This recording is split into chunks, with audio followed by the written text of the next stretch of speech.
Hello guys.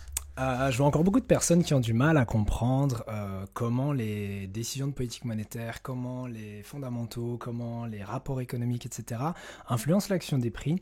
Donc aujourd'hui, j'ai pensé que faire une toute petite vidéo pour vous expliquer un peu comment tout est interconnecté et lié pourrait vous aider pour ceux qui ont encore du mal avec comprendre l'impact des fondamentaux sur l'action des prix. Donc comme vous êtes sûrement pas sans le savoir, aujourd'hui on a eu le rapport CPI qui est sorti, les données sur l'inflation donc qui sont sorties supérieures aux attentes. Je vais peut-être vous montrer quand même rapidement les données. Voilà, donc le rapport CPI est sorti, je vais peut-être aller sur Forex Factory pour ceux qui sont plus familiers avec le site, mais donc comme on le voit ici, CPI, c'est quoi? C'est les données sur l'inflation. Si vous comprenez pas ce que je suis en train de dire, ne quittez pas tout de suite la vidéo, je vais vraiment expliquer de manière simple après. Mais donc retenez simplement que ici, le CPI, c'est le Consumer Price Index, donc c'est l'indice des prix à la consommation. En gros, ça mesure l'inflation aux États-Unis. L'inflation aux États-Unis était à 3,4%. En décembre, et on s'attendait à ce qu'elle ralentisse à 2,9% en janvier. Sauf qu'elle a ralenti, certes, mais à 3,1%, ce qui est plus élevé que ce à quoi on s'attendait. Ensuite, quand on regarde d'autres mesures, donc ici c'est la mesure d'un an sur l'autre, si maintenant on regarde d'autres mesures, donc par exemple d'un mois sur l'autre, on s'attendait à ce que l'inflation accélère de 0,2%, elle a augmenté de 0,3%. Et quand on regarde l'indice sous-jacent, ou l'indice de base, qu'on appelle Core CPI, celui-ci a augmenté de 0,4% au lieu de 0,3% comme anticipé. Pour petite précision, pour le Core CPI, ce que c'est en réalité, en fait, c'est l'indice d'inflation classique, mais duquel on retire les prix des éléments volatiles comme les prix de l'énergie, les prix de l'alimentation, qui ont tendance à varier en fonction d'autres facteurs que les politiques monétaires et l'environnement de taux d'intérêt. Donc par exemple, si vous avez une sécheresse, ça peut impacter le prix de certains aliments qui poussent dans des champs, etc. Si vous avez des inondations, etc. Toutes ces choses-là, donc des facteurs météorologiques, ça va influencer l'offre de produits alimentaires et donc leur prix. Donc du coup ça on va l'exclure quand on va calculer le Core CPI, et même chose pour les prix de l'énergie qui vont être influencés par des facteurs externes aux décisions de politique monétaire et à l'environnement des taux, étant donné que tout ce qui est prix du pétrole, et bon il n'y a pas que le pétrole comme énergie, mais tout ce qui est énergie en fait va être influencé par l'offre qui dépend parfois de cartels comme l'OPEC, et du coup c'est pas vraiment la Fed qui a un pouvoir de décision là-dessus. Et donc ça c'est pour le CPI. Alors pour aller sur les graphiques, en fait, vous voyez que si je vais sur l'euro USD, vous voyez que l'euro a complètement chuté. Si je me mets sur une heure, je vais faire comme ça. Si je me mets sur une heure, donc vous voyez que ici, c'était juste avant la publication. Et puis la publication est sortie, l'euro a chuté d'à peu près 70, ouais, même 80 pips. Ok. Donc pourquoi est-ce que l'euro a autant chuté? Ou alors je peux le faire dans l'autre sens, pour ceux qui ne regardent pas l'euro-dollar, mais simplement pourquoi le dollar a augmenté, et donc probablement toutes les devises qui sont liblées en dollars ont chuté. Pour comprendre ça, il faut comprendre un petit peu la macroéconomie derrière. Donc je vais me remettre sur le grand écran. Il faut savoir que une économie, on va dire, est constituée de trois éléments macroéconomiques principaux. Il y a son activité. Donc l'activité, c'est l'activité économique. Comment je peux définir ça? L'activité économique, ça va être tout ce qui est le secteur des services et le secteur manufacturier. Donc ça va être la production de biens, par exemple quand on fabrique des voitures, quand on fabrique des électroménagers, quand on fabrique tout un tas de biens. C'est pas obligé d'être des biens manufacturés, donc des biens industriels, ça peut être d'autres biens, mais tout ce qui est fabrication de biens, par exemple mon téléphone, par exemple, enfin bref, mon lit, j'en sais rien, toutes ces choses-là, ce sont des biens, et pour ceux-ci, généralement, ils sont manufacturés. Après, on a les services, donc par exemple, si tu vas chez le coiffeur, si tu vas dans un restaurant, si tu as besoin de soins de santé, si tu vas à l'école, toutes ces choses-là sont du secteur des services. D'ailleurs, vous n'êtes sûrement pas sans savoir que 2/3 de l'économie, c'est des services. Donc, 70% des jobs, 70% du PIB d'une économie, c'est le secteur des services. Donc ça, c'est par rapport à l'activité. Donc l'activité, retenez simplement qu'en gros, c'est tout ce qui est monétaire dans l'économie. Okay. Ensuite, on a l'emploi. Donc l'emploi, j'ai pas besoin de vous expliquer ce que c'est toutes les personnes qui travaillent dans l'économie. Et puis enfin, on a l'inflation. Et donc l'inflation, c'est les prix dans une économie. Alors bien évidemment, il y a beaucoup plus de choses qu'on va mesurer dans une économie, mais retenez pour l'instant simplement que ce qui va nous intéresser, ou ce qui va intéresser les décideurs de politique monétaire, je vais expliquer juste après ce que c'est, ça va être l'inflation, l'emploi et l'activité. Alors, pour avoir un monde heureux et où tout se passe bien, l'objectif de nos décideurs de politique monétaire, ça va être d'avoir une inflation qui n'est pas trop élevée et d'avoir ce qu'on appelle du plein emploi. Alors ici, je parle pour la Fed parce que c'est pas le même mandat en Europe, donc je parle uniquement aux États-Unis.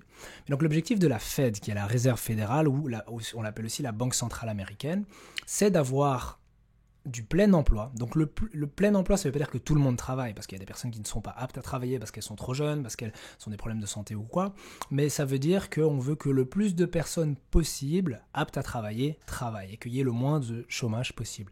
Donc ça, c'est ce qu'on appelle le plein emploi. Dans une économie idéale, tout le monde a un boulot, et tout le monde est content, et gagne de l'argent, etc. Donc ça, c'est le facteur plein emploi. Il y a aussi le facteur inflation.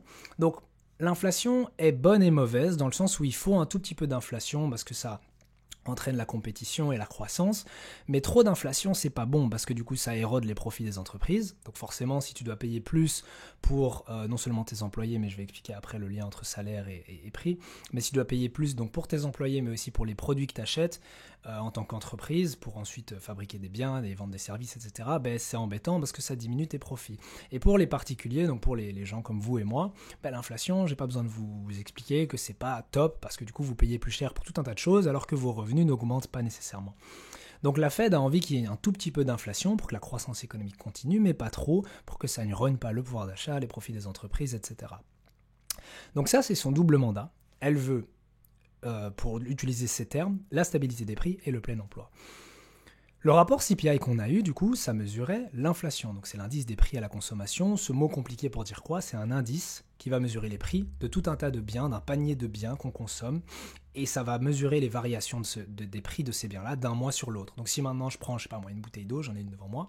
Tu prends une bouteille d'eau, elle coûtait 1 euro le mois dernier, elle coûte 1,10 € le mois suivant. Ben, tu vois qu'il y a eu 10% d'inflation sur l'eau, enfin sur cette bouteille d'eau-là spécifique, en un mois. En gros, c'est juste ça que ça mesure. Et donc quand tu vois que l'inflation a augmenté par exemple de 0, du coup là c'était, pour pas dire de bêtises, de 0,3% d'un mois sur l'autre, ça veut juste dire qu'en moyenne, si on prend l'ensemble des biens et services dont on a mesuré le prix dans l'économie, ils ont augmenté de 0,3% par rapport au dernier mois, donc par rapport au mois de décembre, parce que les données qu'on a eues maintenant sont pour le mois de janvier. Bon, avec tout ça, ça ne nous dit toujours pas pourquoi l'euro a chuté, pourquoi le dollar a monté, et c'est là où je dois parler des politiques monétaires. Donc je vous ai expliqué que le double mandat de la Fed, c'est inflation et emploi. On ne parle pas de l'emploi ici, je ne vais pas trop m'attarder là-dessus parce que c'est pas le sujet, ici on parle surtout d'inflation et d'activité. Il faut savoir que pour l'instant, les taux directeurs, donc c'est les taux d'intérêt de la Fed, sont à leur plus haut niveau, je crois historique en vrai, mais bref, ils sont à des niveaux très élevés. C'est quoi les taux d'intérêt directeurs? En fait, c'est un outil de politique monétaire que la Réserve fédérale américaine, donc la Banque centrale américaine, la Fed, va utiliser pour accomplir ses objectifs, donc les objectifs de son mandat. Je ne vais pas rentrer dans un cours d'économie trop poussé, mais disons simplement que quand l'économie est trop chaude, quand l'économie tourne à plein régime et que l'activité et que l'emploi sont à plein régime, il va y avoir tendance à avoir comme effet secondaire de l'inflation. Alors bon, il y a des gens qui vont dire que c'est ça, il y a d'autres personnes qui vont dire que l'inflation est un phénomène monétaire. Ça, c'est aux écoles d'économistes à débattre entre eux. Le sujet ici n'est pas de savoir d'où vient l'inflation, mais disons simplement que ce qu'on a observé, c'est que quand l'activité tourne à plein régime et que les politiques monétaires sont accommodantes, très accommodantes, avec un environnement de taux d'intérêt bas, l'inflation a tendance à augmenter. C'est ce qu'on a observé, je pense que tout le monde l'a vu autour de vous. Il y a encore un an et demi, l'inflation était très élevée et en Europe, on avait atteint des 10% et plus. Donc ça, c'est pour l'inflation. Quand l'inflation est élevée, ce que la Fed peut faire, c'est augmenter ce qu'elle appelle les taux d'intérêt.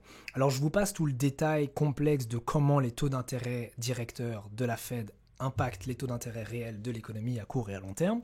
Mais disons simplement que tu veuilles faire un prêt pour une voiture, un prêt pour une maison, que tu sois un entrepreneur et que tu veux investir dans des nouvelles usines, des nouvelles machines, et du coup tu veux faire un crédit en banque pour investir, et ensuite avec ces nouvelles machines et usines, tu vends plus de produits que tu vas utiliser, et tu vas utiliser les profits que tu as fait pour rembourser ton crédit. Bref, peu importe la raison pour laquelle tu veux emprunter de l'argent, tu vas devoir payer un taux d'intérêt. L'argent n'est pas gratuit, ça tout le monde le sait. Quand tu vas à la banque, tu fais toc toc toc, bonjour, j'aimerais un crédit pour une maison, tu vas avoir un taux d'intérêt peut-être de 2%, 3%, 4, 5, 6, 7 pour les États-Unis.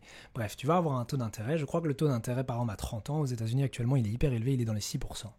Ça veut dire que si tu fais un crédit pour une maison sur 30 ans, donc remboursable en 30 ans, tu vas payer 6% de taux d'intérêt. Alors en vrai, je ne m'y connais pas hyper beaucoup sur le marché de l'immobilier, je ne sais pas si c'est des intérêts annuels ou quoi, mais disons simplement que du coup, tu empruntes de l'argent à quelqu'un, tu dois d'une part le rembourser sur une certaine période avec plusieurs mensualités ou annuités, et tu dois lui payer un intérêt. L'intérêt, c'est quoi? C'est un peu les frais qu'il va prendre par rapport au fait qu'il t'ait prêté de l'argent, sans contrepartie et sans assurance que tu vas lui rendre. Enfin, si, mais bon bref, c'est pas le sujet. Donc, quand les taux d'intérêt directeurs, donc ceux que la Fed choisit, augmentent, on observe directement dans l'économie, enfin pas directement, mais on a tendance à observer une augmentation des taux réels, donc dans l'économie. Et donc, pour le dire simplement, quand la Fed choisit d'augmenter ses taux d'intérêt, le coût du crédit devient plus cher. Donc là où par exemple tu pouvais avoir un crédit sur 30 ans à 1 ou 2% il y a je sais pas moi X années, d'ailleurs je crois que pendant le Covid en 2020 les taux étaient très bas, et donc si tu voulais faire un crédit, il y avait moyen d'avoir du 1 ou 2% je crois. Mais aujourd'hui, si tu veux faire un crédit par exemple pour une maison, tu vas avoir du 3 à 4%, peut-être même plus. Donc ce qu'il faut comprendre là, en gros, c'est que la vie devient plus chère, mais pas par rapport au prix des choses, mais par rapport au coût du crédit. C'est pas exactement la même chose. Par exemple, le coût des cartes de crédit aussi est plus élevé. Donc ça, en fait, quand vous pensez taux d'intérêt de la Fed, pensez taux d'intérêt de l'économie. Les deux vont un peu de pair.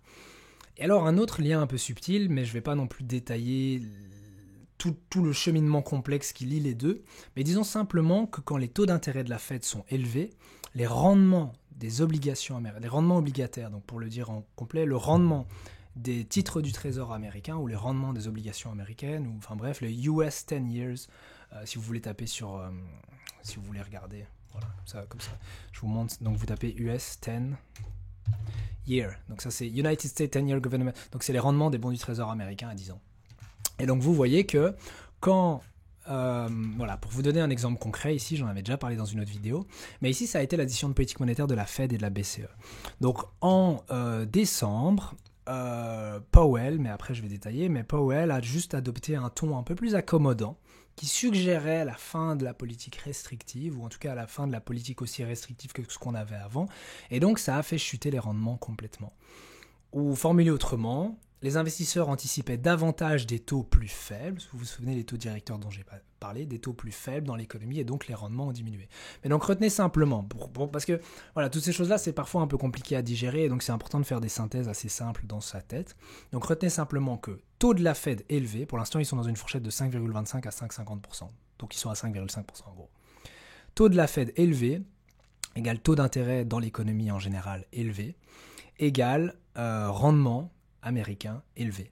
Et encore une corrélation que je vais vous donner, c'est rendement élevé égale dollar élevé. Ça veut dire que si maintenant j'affiche sur le graphique ici le dollar, avec une nouvelle échelle de prix, vous voyez que les deux ont tendance à se suivre. Donc ici par exemple, je vais zoomer, on voit que quand les rendements américains à 10 ans ont chuté, je voulais dire un truc mais ça va être trop compliqué donc je ne vais pas le dire, le dollar a chuté. Et à l'inverse ici, qu'est-ce qu'on observe? C'est que depuis le début du mois de février, les rendements américains commencent à remonter, et qu'est-ce qui se passe sur le dollar? Donc c'est la courbe orange, le dollar remonte.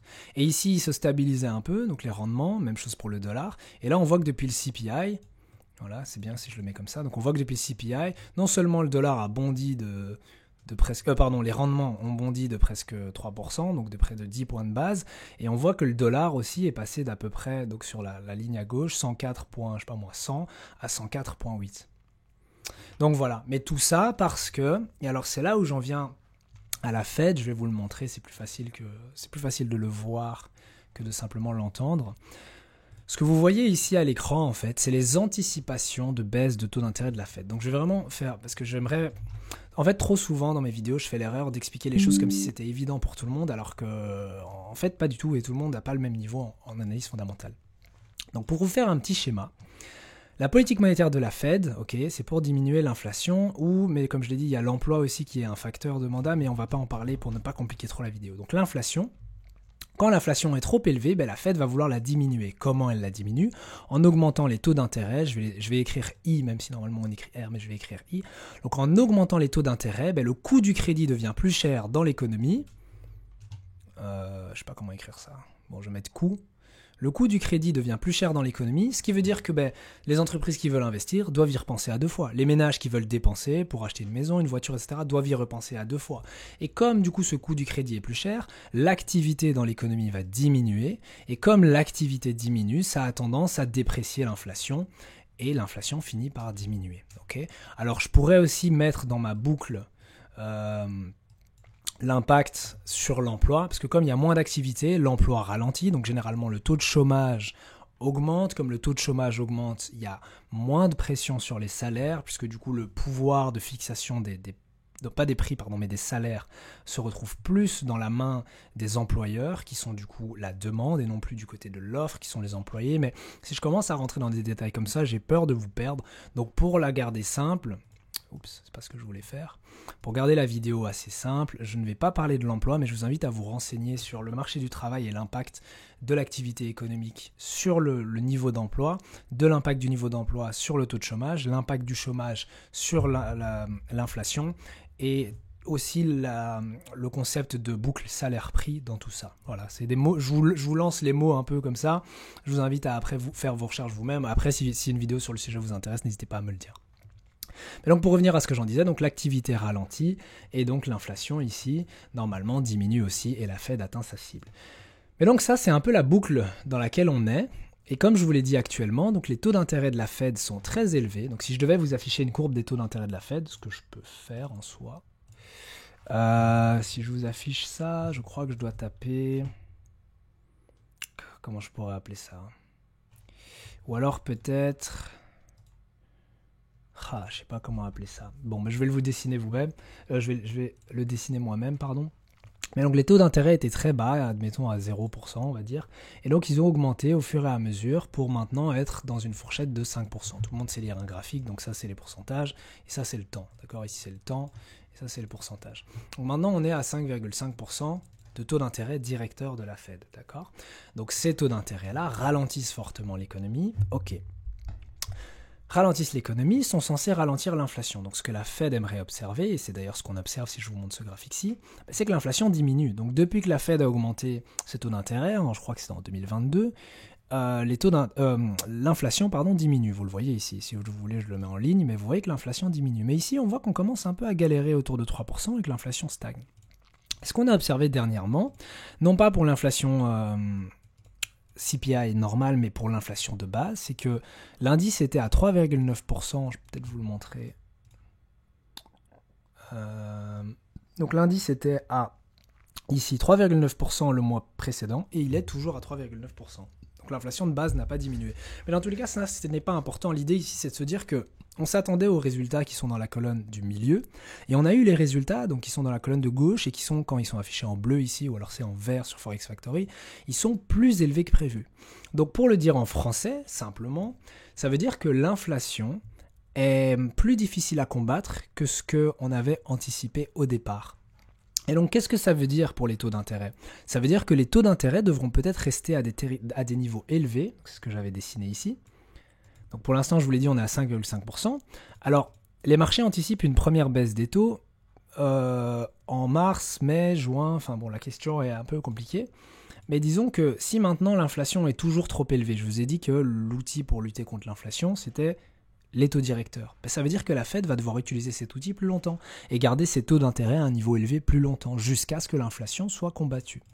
Et donc, pour en revenir au marché et l'impact sur les prix, si la Fed maintient ses taux directeurs en territoire restrictif pendant une période plus longue, pendant une période prolongée, ça va simplement maintenir les taux d'intérêt plus élevés, ça va, vous vous souvenez de la relation que j'ai fait avec les rendements, ça va continuer à maintenir les rendements à la hausse, le dollar à la hausse, etc. Je me rends compte en expliquant que c'est très difficile de ne pas rentrer dans des détails et de vous expliquer vraiment les choses enfin pourquoi tout ça fonctionne comme ça. Disons que sans notion de macroéconomie, c'est très difficile de comprendre du coup l'impact sur les marchés que l'inflation a. Mais donc je vais essayer de conclure la vidéo en étant le plus explicite possible. Et donc là, je vais rester sur le graphique de l'euro-dollar. Mais donc, pour vous mettre un peu en contexte, on avait eu une baisse de l'euro, donc vendredi 2 février, à cause du rapport sur l'emploi qui était plus solide que prévu. J'ai dit que je ne parlais pas de l'emploi dans la vidéo, mais disons simplement qu'un marché du travail solide veut dire que la Fed risque d'observer une activité. Parce qu'on embauche des personnes quand l'activité est forte, quand on a plein emploi égale souvent pleine activité. Oui, voilà. Et donc, que je dise pas de bêtises, comme on a observé un marché du travail résilient avec le dernier rapport sur l'emploi aux États-Unis, ça sous-entend, ça suggère que l'activité aux États-Unis se maintient. Ou en tout cas, la Fed aimerait observer une hausse du taux de chômage et donc un ralentissement de la masse salariale pour atteindre sa cible d'inflation. Parce que je n'ai pas parlé de la boucle salaire-prix, mais disons simplement que si maintenant on a beaucoup d'emplois, les employés peuvent faire pression sur les employeurs pour du coup demander des hausses de salaire qui vont après se répercuter sur le prix des biens vendus par les entreprises. Et donc ça fait une boucle inflationniste dans l'économie qui est directement liée au salaire, à la demande de hausse de salaire. Et donc on a eu cet emploi qui est sorti, l'euro a chuté. Pourquoi ? Parce que rapport sur l'emploi solide, pour vous faire vraiment un lien schématique, rapport sur l'emploi solide égale boucle salaire-prix égale pression inflationniste dans l'économie égale difficulté pour la Fed à diminuer l'inflation égale du coup taux d'intérêt plus élevé pendant plus longtemps ou élevé pendant plus longtemps. Comme les investisseurs repoussent leurs anticipations de baisse de taux à plus tard dans l'année, ça pousse les rendements américains à la hausse, ça pousse le dollar à la hausse et donc ça fait baisser l'euro. Je ne sais pas si c'était bien résumé, mais globalement l'idée derrière c'est ça. Maintenant, ce qu'on observe plus récemment ici, c'est un peu la continuité de ce qu'on a observé là. Donc, vous vous souvenez, au tout début de la vidéo, je vous ai dit on a l'activité, on a l'emploi, on a l'inflation, donc on voit que l'emploi est fort. Bon, ça suggère une politique restrictive. Et là, on voit quoi ? L'inflation aussi est forte. Et juste avant, mais je ne vous l'ai pas montré, je ne sais plus c'est quel jour exactement, mais on avait eu les premières données du PIB, la première estimation du PIB du 4e trimestre aux États-Unis, et on a vu que l'activité était à 3,3% ou 3,1%, enfin bref, l'activité au dernier trimestre de l'année 2023 était beaucoup plus élevée que les anticipations des marchés. Et ça avait aussi provoqué une baisse de l'euro. Mais donc, ici, dernièrement, on a eu ces données d'inflation qui sont plus élevées que prévu. Donc ça envoie un signal clair à la Fed, c'est il va falloir maintenir les taux d'intérêt en territoire restrictif pendant plus longtemps. Et là où les investisseurs s'attendaient à ce que la Fed, donc la Réserve fédérale américaine, diminue ses taux d'intérêt aux alentours du mois de mai, il y a des chances pour que ces anticipations du marché soient repoussées à plus tard dans l'année, c'est-à-dire juin, du coup. Si c'est pas mai, c'est juin. Voilà. J'espère que c'est plus ou moins clair. Mais donc, tout comme je l'ai fait ici, je vais essayer de vous faire une sorte de lien schématique pour le CPI. Mais donc, inflation plus élevée que prévu veut dire simplement pression inflationniste dans l'économie américaine. Ou ça ne veut pas nécessairement dire que l'inflation monte, mais disons simplement que si la lutte contre l'inflation est plus difficile que ce qu'on avait initialement anticipé, ça va inciter la Fed à être plus restrictive que ce qu'elle avait initialement anticipé. Mais donc, chiffre sur l'inflation plus élevée que prévu.